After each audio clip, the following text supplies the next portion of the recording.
අපි market value එක දන්නේ නැහැ ඉක්විටි එකට අදාළව. එතකොට අපි කරන්න ඕනේ අපේ මේ earning before interest and tax එකෙන් අපේ interest කොටස අඩු කරන්න ඕනේ. මෙතන tax නැති නිසා interest කොටස විතරක් අඩු කරන්න ඕනේ. interest කොටස අඩු කරපුවාම අපිට එනවා earning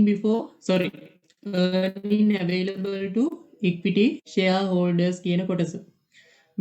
එතකොට මෙතන earning available to equity shareholders කියන කොටසෙන් අපි අපේ cost of equity කොටස බෙදපුවාම ඒ කියන්නේ cost of equity එක divide කරපුවාම අපිට එනවා market value of equity කියන කොටස. එතකොට මේක divide කරපුවාම 4,20,000.2කින් එතකොට අපිට එනවා 2100ක්. 1000 වලින් අයින් කරලා ගත්තොත් 2100.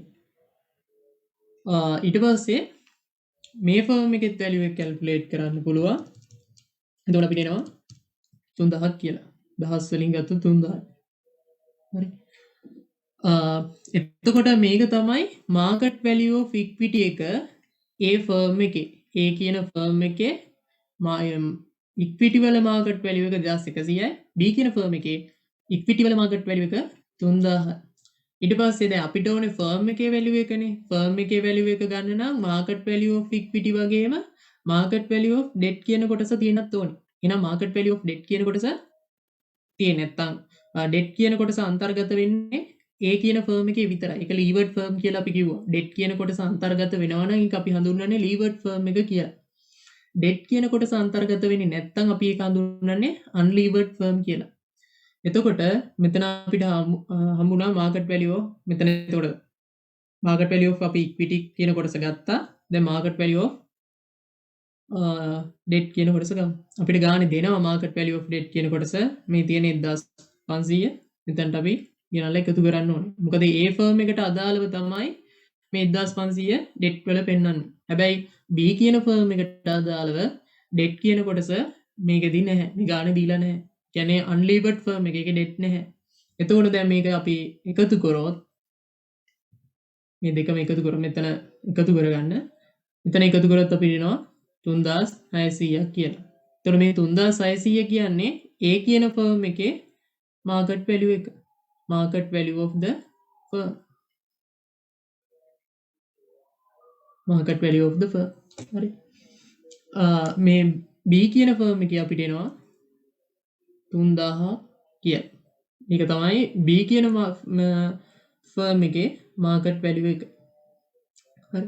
එතකොට මෙතන අපිට දෙයක් පේනවා. ඒක තමයි එකක් ඩෙප් කැපිටල් එකක් තියෙන ෆර්ම් එකේ වැලියු එක වැඩි ඩෙප් කැපිටල් එකක් නැති ෆර්ම් එකට වඩා. නැත්නම් වෙන විදිහකට කිව්වොත් අන්ලීවර්ඩ් ෆර්ම් එකේ වැලියු එකට වඩා ලීවර්ඩ් ෆර්ම් එකේ වැලියු එක ඇත්තටම වැඩි. ඒකට හේතුව තමයි මේ ඩෙට් කැපිටල් එක ලීවර්ඩ් ෆර්ම් එක අන්තර්ගත වෙන එක. අන්ලීවර්ඩ් ෆර්ම් එක ඩෙට් කැපිටල් එක නෑ. ඒක සම්පූර්ණයෙන්ම අන්තර්ගත වෙන්නේ ඉක්විටි කැපිටල් එකෙන්. හරි. ඕක තමයි net income approach එක වෙන්නේ. හරි. හරි. කාටද ලියා ගන්න වෙලාව වුණා නම් ඉන්න විනාඩි 2ක් විතර ඊළඟට කතා කරමු ඊට පස්සේ.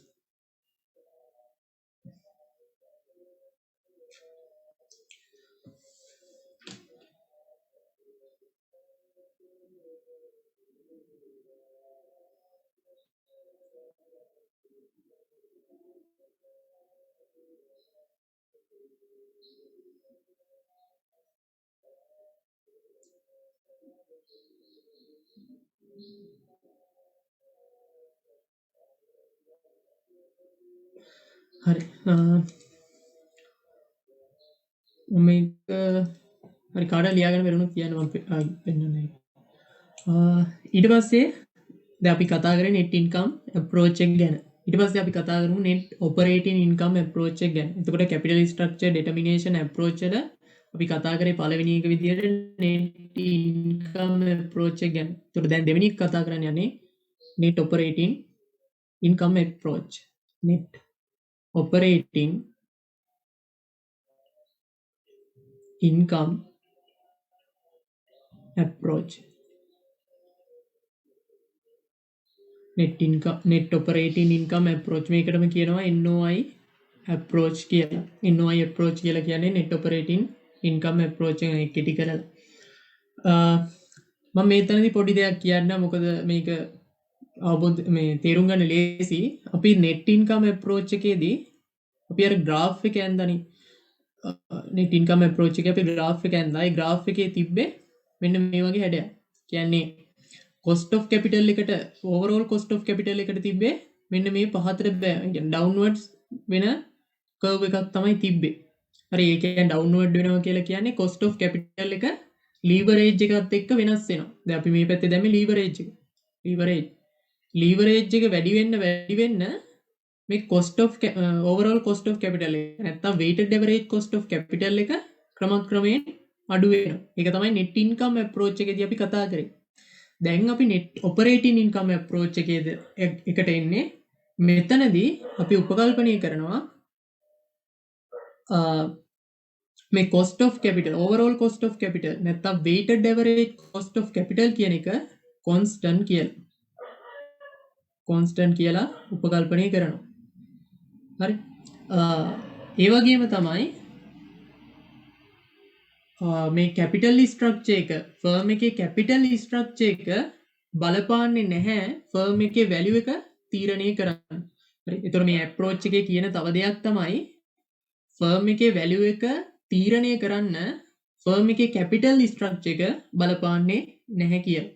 දැන් මෙතන capital cost මෙතන net income approach එකේ නම් මේ cost of capital එක ක්‍රමක්‍රමයෙන් අඩු වෙනවා. leverage එක වෙනස් කිරීමත් එක්ක leverage එක වෙනස් කිරීමත් එක්ක මේ overall cost of capital එක ක්‍රමක්‍රමයෙන් අඩු වෙනවා. එතකොට අර එක leverage එකකදී තියෙන cost of capital එක නෙමෙයි ඊළඟ leverage එකක තියෙන්නේ. ඒතකොට leverage එකෙන් පෙන්නන්නේ ඇත්තටම මේ capital structure එක. capital structure එක. ඒ කියන්නේ debt and stock කියන කොටස. ඒ එක leverage එකකදී දැන් මෙතන leverage එක ගත්තොත් එතනදී leverage එකේ තියෙන cost of capital එක නෙමෙයි මෙන්න මෙතන leverage එකේදී තියෙන්නේ. ඒක තනින් තැනට leverage එකෙන් leverage එකට වෙනස් වෙනවා. හැබැයි net operating income approach එකේදී අපි කියනවා firm එකේ capital structure එක වෙනස් කරා කියලා ඒක firm එකේ value එකට බලපාන්නේ නැහැ කියලා. හැබැයි net income approach එකේ නම් firm එකේ capital structure එක වෙනස් කරොත් ඒකේ firm එකේ value එකට බලපානවා. ඒකනේ මේ downward slope වෙන්නේ මේ cost of weighted average cost of capital එක. හැබැයි මෙතනදී net operating income approach එකේදී අපි K0 constant කියලා උපකල්පනය කරනවා. ඒ කියන්නේ leverage එකත් එක්ක ඒක වෙනස් වෙන්නේ නැහැ කියලා උපකල්පනය කරන්න. ඒ වගේම තමයි ඒක වෙනස් වෙන්නේ නැති නිසා අපි කියනවා capital structure එකේ වෙන වෙනස් වීමක් firm එකේ value එක වෙනස් කරන්න හේතු වෙන්නේ නැහැ කියලා. ඒතර කියන්න පුළුවන් capital structure of the firm capital structure of the firm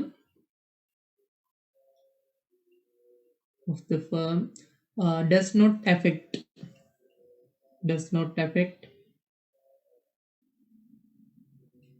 to the value of the firm to the value of the firm. හරි. එතකොට capital structure එකේ වෙන වෙනස් වීම firm එකේ value එක වෙනස් කරන්න හේතු වෙන්නේ නැහැ. ඒකට හේතුව තමයි අපි මේ K0 constant කියලා උපකල්පනය කරනවා. හැබැයි මෙතන අපි net income approach එකේදී cost of capital එක overall cost of capital එක වෙනස් වෙනවා leverage එකෙන් leverage එකට. හැබැයි net operating income approach එකේ leverage එකෙන් leverage එකට cost of capital එක වෙන overall cost of capital එක වෙනස් වෙන්නේ නැහැ. ඒක constant. හරි. එතකොට capital structure එක වෙනස් වුණා කියලා firm එකේ value එකට ඒක බලපාන්නේ නැහැ. හරි. මේක තව කියනවා නම් මේක අපි note කරගන්න ඕනේ දේවල් තමයි net operating income approach එකේදී note කරගන්න ඕනේ දේවල් තමයි එකක් K0 කියන එක constant weighted average cost of capital කියන එක constant විදියට තමයි තියෙන්නේ. ඒ වගේම තමයි මෙතනදී තව එකක් කියනවා KI. ඒ කියන්නේ cost of debt කියන එක constant කියලා උපකල්පනය කරනවා. constant කියලා අපි උපකල්පනය කරනවා. හැබැයි K0 KI ඒ වගේම තමයි අපිට හම්බ වෙනවා KE කියලා කොටස. ඒ කියන්නේ cost of equity. මේ cost of equity එක ක්‍රමක්‍රමයෙන් වැඩි වෙනවා. ඒ කියන්නේ increase වෙනවා අපේ finance leverage එක වැඩි කරද්දී. KE කියන එක අපේ financial leverage එක වෙනස් කරද්දී ක්‍රමක්‍රමයෙන් වැඩි වෙනවා. දැන් අපේ debt increase වෙනවා කියලා කියන්නේ firm එකේ රික්ස් එකත් ඉන්ක්‍රීස් වෙනවා. එතකොට රික්ස් එක ඉන්ක්‍රීස් වෙනවා කියලා කියන්නේ අපේ shareholdersලා අපෙන් company එකෙන් බලාපොරොත්තු වෙන රිටර්න් එකත් වැඩි. එතකොට KE වලගේ ක්‍රමක්‍රමයෙන් වැඩි වෙනවා. K0 and KI constant තියෙනවා. KE increase වෙනවා financial leverage එකත් එක්ක. financial leverage එකත් එක්ක. හරි. ඒක තමයි මේ net operating income approach එකෙන් කියන්නේ. මේක අපිට graph එකනුත් පෙන්වන්න පුළුවන්. graph එක පෙන්වනකොට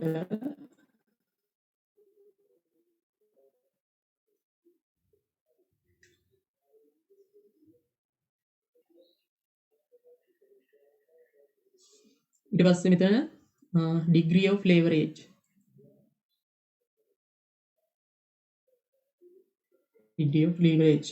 මෙතනදී අපි assume කරනවා අපේ K0 constant. ඒ කියන්නේ අපේ leverage එක financial leverage එක ඔන්න මේකට මම financial leverage කියලා කියන්නේ. financial leverage අපේ financial leverage එක increase කරත් අපි කොච්චර increase කරත් financial leverage එක අපේ overall cost of capital එක constant. මේ තියෙන්නේ overall cost of capital. ඒ වගේම තමයි අපි assume කරා අපේ KI ඒ කියන්නේ cost of debt කියන කොටසත් constant කියලා. එතකොට ඒකත් financial leverage එකත් එක්ක වෙනස් වෙන්නේ නැහැ. KI constant. හැබැයි financial leverage එක increase කරන්න කියන්නේ financial leverage එක increase කරන්න අපේ cost of equity එක increase වෙනවා. cost of equity එක increase වෙනවා. ඒකට හේතුව තමයි ෆර්ම් එකේ ණය ප්‍රාග්ධනය වැඩි වෙනවා කියන්නේ. කම්පැනි එකේ ණය ප්‍රාග්ධනය වැඩි වෙනවා කියන්නේ ෆර්ම් එකේ ඉන්න shareholdersලා ෆර්ම් එකෙන් බලාපොරොත්තු වෙන රිටර්න් එක වැඩි. මොකද එයාලා high risk එකක්. ඒ කියන්නේ debt වැඩි වෙනවා කියලා කියන්නේ කම්පැනි එක bankruptcy වෙන්න තියෙන අවදාන වැඩි. ඒ නිසා KE ක්‍රමක්‍රමයෙන් වැඩි වෙනවා. net operating income approach එකේ කතාව ඕක තමයි. මෙතනදී net operating income approach එකේදී අපි උපකල්පනය කරනවා අපේ overall cost of capital එක නැත්නම් weighted average cost of capital එක constant කියලා. ඒ constant වීම නිසා අපිට ඊළඟට කියන්න පුළුවන් capital structure එකේ සිදුවන වෙනස් වීම අපේ firm එකේ value එකට බලපාන්නේ නැහැ කියලා. ඒකට හේතුව තමයි K0 constant. weighted average cost of capital නැත්නම් overall cost of capital කියන එක constant විදියට තමයි තියෙන්නේ. ඒ නිසා ඔන්න ඔය කියන උපකල්පනයන් ටික අපිට net operating income approach එකේදී දකින්න පුළුවන්. ඒක රූප සරණකින් අඳින විදිය තමයි මේ.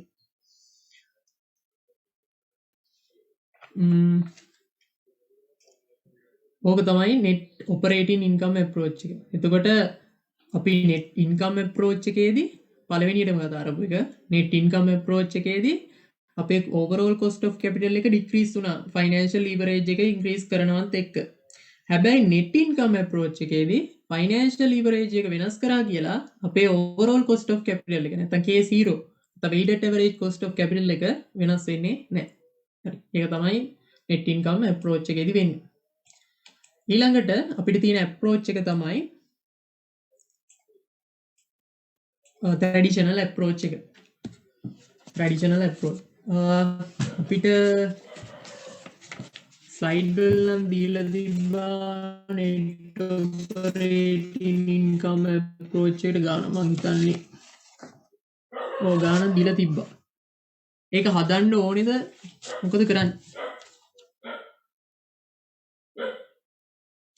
නැත්නම් ඉතුරු ටික කරන් යනවා. ඒක කරගන්න පුළුවන් නේ. අපි approach ටික කරමු.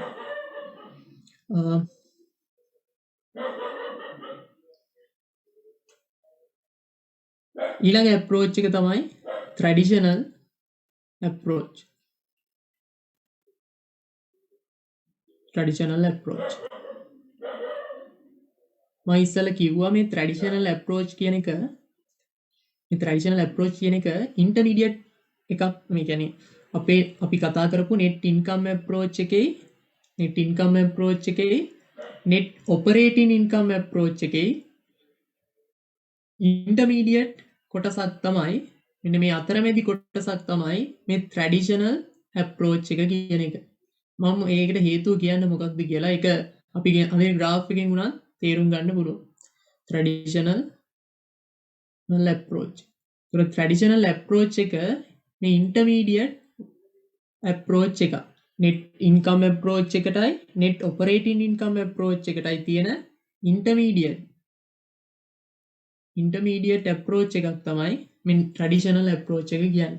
එතකොට අපි මතක ඇති මම මේතන රූප සරහන් දෙකක් අඳින්නම්. මොකද වැදගත් වෙනවා අපිට මේ traditional approach එක කතා කරද්දී.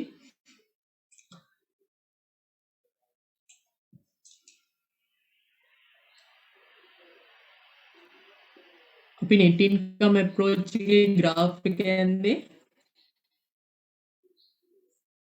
මෙන්න මේ විදියට. මෙතන cost of capital දැම්මා. මෙතනින් අපි දැම්මා degree of leverage. degree of leverage. එතනදී අපි cost of capital එක cost of equity KE මෙතනින් පෙන්නුවා. ඒ වගේම තමයි cost of debt එක මෙතනින් පෙන්නුවා. ඊට පස්සේ අපි කිව්වේ අපේ overall cost of capital එක නැත්නම් weighted average cost of capital එක මෙහෙම decrease වෙනවා කියලා financial leverage එක අපි increase කරනකොට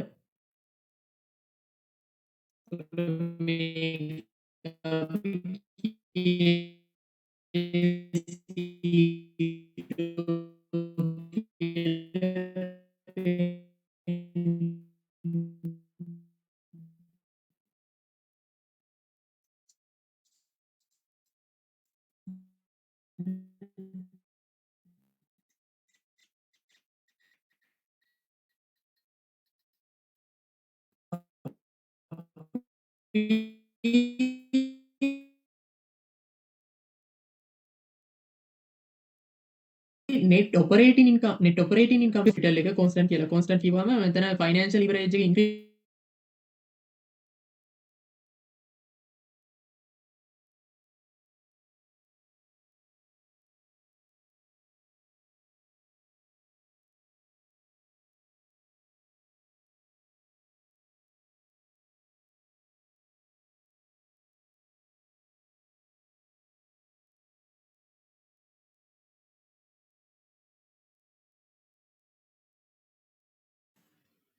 මෙන්න මේකට සමාන්තරව තමයි කියන්නේ degree of leverage කියන axis එකට සමාන්තරව තමයි ගමන් කරන්නේ.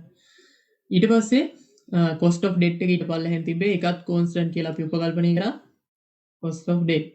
ඊට පස්සේ අපි කිව්වේ අපේ cost of equity එක financial leverage එක increase වෙනකොට increase වෙනවා කියලා.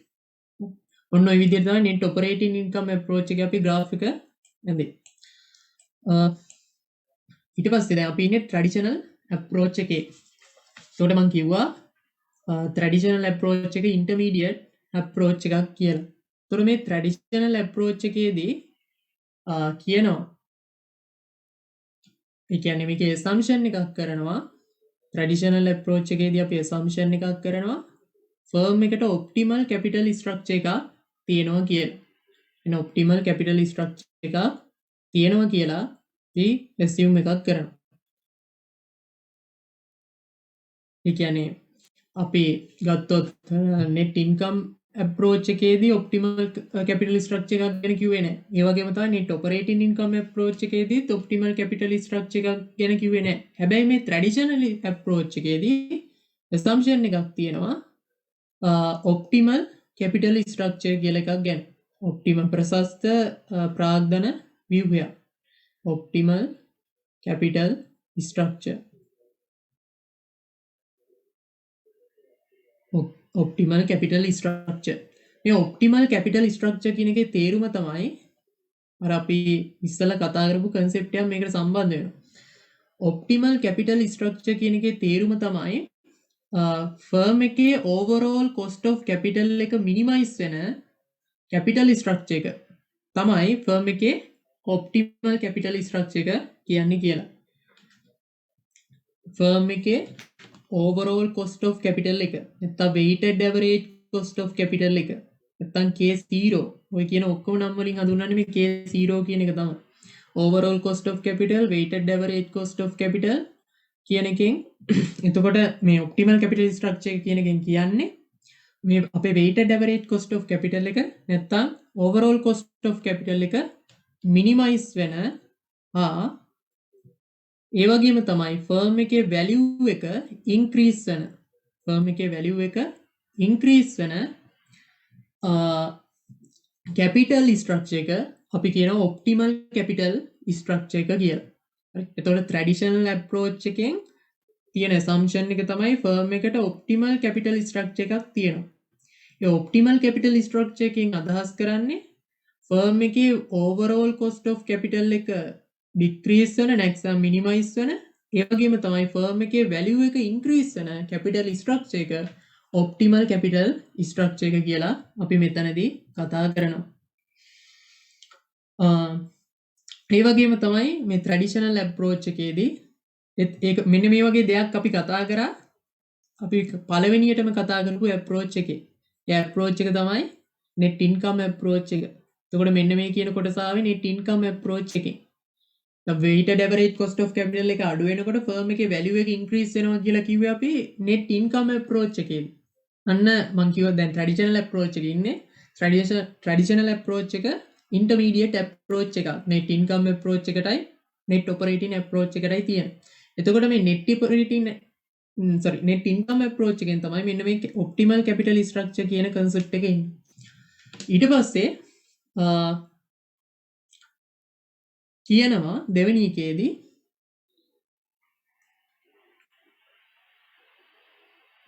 ඔය ටික තමයි මුලින්ම කියන්න තියෙන්නේ. හරි. මෙන්න මේ දේ ඒ කියන්නේ assumption එක තමයි මේ optimal capital structure කියන එක. ඊළඟට තියෙන්නේ මට කියන්න කොහොමද මේ traditional approach එකේ අපි graph එක අඳින්නේ කියලා. මේක ඇත්තටම lazy graph එක එන විදිය. ඒක මේ මෙන්න මේ curve කියන graph දෙකම connect වෙලා තමයි ඉන්නේ. ඒක අඳින්නම් මම.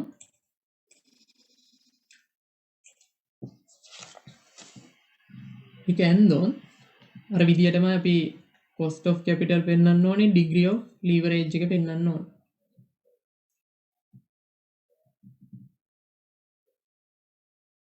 cost of capital පෙන්වන්න ඕනේ වගේ මෙතනින් degree of leverage පෙන්වන්න ඕනේ. මෙතනින් මම ඉස්සල්ලාම මේ curve එක අඳින ඊට පස්සේ මම පැහැදිලි කරන්න. එතනින් ක්‍රමක්‍රමයෙන් අපේ cost of equity එක increase වෙනවා. ක්‍රමක්‍රමයෙන් අපේ cost of equity එක increase වෙනවා. අපේ overall cost of capital එක මෙහෙම decrease වෙනවා. decrease වෙලා minimum point එකකින් පස්සේ ආපහු increase වෙනවා. minimum point එකකින් පස්සේ ආපහු increase වෙනවා. අපේ cost of equity මේ KE එක ක්‍රමක්‍රමයෙන් ඉහළට ගමන් කරනවා leverage එක increase වෙද්දී. මේක අඳිනවා තව පහසු කරන්න. අපේ මේ degree of leverage එක අපි increase කරනකොට අපේ cost of equity එක increase වෙනවා. ඒකට හේතුව තමයි මම ඉස්සෙල්ලා කිව්වා අර risk premium එක වැඩි වෙන නිසා. ඒ වගේම තමයි අපේ degree of leverage එක වැඩි කරනකොට ක්‍රමක්‍රමයෙන් වැඩි කරනකොට අපේ overall cost of capital එක ඒ කියන්නේ K0 එක යම් ඒ කියන්නේ degree of leverage එකකට එනකම් යම් degree of leverage එකකට එනකම් අපේ overall cost of capital එක ක්‍රමක්‍රමයෙන් අඩු වෙනවා. ඊට පස්සේ ඒක minimize වෙන point එකක් තියෙනවා. එතනින් පස්සේ තවදුරටත් leverage එක වැඩි කිරීමේ ප්‍රතිඵලයක් විදියට අපේ overall cost of capital එක increase වෙනවා. හරි.